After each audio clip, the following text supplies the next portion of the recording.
Robert Helenius may only be Deontay Wilder's senior by about 20 months.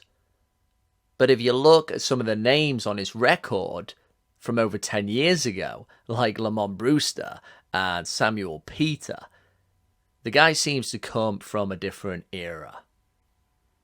The Nordic Nightmare. That is a pretty cool nickname. But he hasn't quite lived up to that nickname. He's had his ups and downs like most fighters, but recently has had pretty good back-to-back victories over Pole Adam Kaunaki, is it? Or Kanowski. Not 100% there on the pronunciation. Well, in those fights, his very upright, lean-back kind of style worked to his benefit, because Kaunaki was unable to get enough mustard on that right hand for it to make a dent. As, of course, with that upwards trajectory, it lost a bit of power. And he left his own shin out to dry in the process and ended up getting whacked real good. Stopped in the first fight, things seemed to be going the same way in the rematch before the Pole stupidly fouled himself out. However, in fights against guys closer to his own physical dimensions, like a Johan Duopa and a Gerald Washington, a guy certainly not known for his boxing skill, they both had good enough right hands to find that chin and to put him away. The lean back style failed him in those instances. The reflexes aren't great. They're not going to have got any better at 38, even though he may feel he's a bit more seasoned. And this is where you start to see the real rationale for Team Wilder picking somebody like Helenius. They were actually pretty bad knockouts against Duopa and Washington. Helenius was laid flat and he just looked real vulnerable. And so if Wilder needs any kind of pick-me-up, boost of confidence in the training camp, he just needs to check out that footage and realise those scenarios were created through his own most potent weapon. But that's not because I actually think he needs that boost in confidence. This isn't a crumpled wreck of a man, it can't be.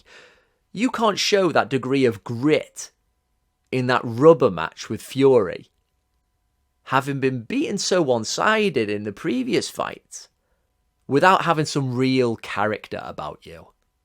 At least in the ring. He may be delusional, but what Wilder showed in the second and third fight is he's very single-minded when he gets in the ring. He's like, I'm going until one of us goes. That can't be said for a lot of fighters. It very much seems that that same ego that helps him in a fight, that really helps him give his all, show a lot of courage, is the same one that just says no to constructive criticism. Wilder seems like a very difficult guy to work with. If he was a younger man, if Manny Stewart was still alive, who knows?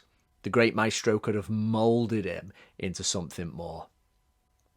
Certainly improved him, but we don't know to what extent, because Wilder's always been a little bit wobbly. He might not be of the right kind of connections and coordination for it to all come together. Now, in that training camp, we have, of course, Malik Scott, former Wilder... We can't say victim, can we? The guy took a dive. But nonetheless, he is Wilder's primary trainer, is he? What are his credentials, Malik Scott? I'm pretty sure he hasn't dealt with any other world champions before.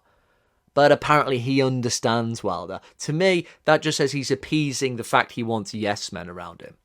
And a lot of these training camps, when you're seeing Wilder show loads of different moves, trying to impress, it just smacks still a little bit of being a novice. If Wilder really needed to add something to his repertoire, it's, let's see a bit more variety with the jab. Maybe we can half extend it, blind the opponent before popping it back out. Let's try and hook off the jab. Let's look how essential that was for Vlad Klitschko. The sneaky little hook off the jab. That's something Wilder, for his range, that he would benefit so much from having that. Barely uses it. I don't know if he can use it. And then you need a solid clinch game for when certain fighters get to that less preferable range. If you could just embed those tactics, you would have a much better fighter. But instead, we've just got all this, all this fluff with Malik Scott. Like, yeah, baby, that's it. And then Wilder's talking back to him like, yeah, this is the one. Wilder is your classic archer. He's got the wide stance, he leaves the left hand out there, and he likes to punch with the right once he's led with the jab and take you out. It's worked against loads of tomato cans, and then it started working against contenders, and then it even found success against Fury. At 36, nearly 37, we can't hope to add on all this fluff now, because that's what it is, fluff. What we do know is that the heavyweight division is a lot more exciting with Deontay Wilder in it. If he gets past Helenius, which I think he will do in the first half of the fight with that big old right hand, another one to add to a very impressive highlight reel, then we've got to see some of these big fights. Even if it was 3 years from now, I'd still pay to watch Wilder against AJ. I think that's such a fun heavyweight matchup. Usyk's team has been talking about possibly fighting Wilder. Let's see some of this stuff. Can't we just have a little burst of pace here with the sequence of fights that get made? Everyone's getting on. Wilder's about to turn 37. Joe Joyce is 37. Usyk is going to be turning 36 in January.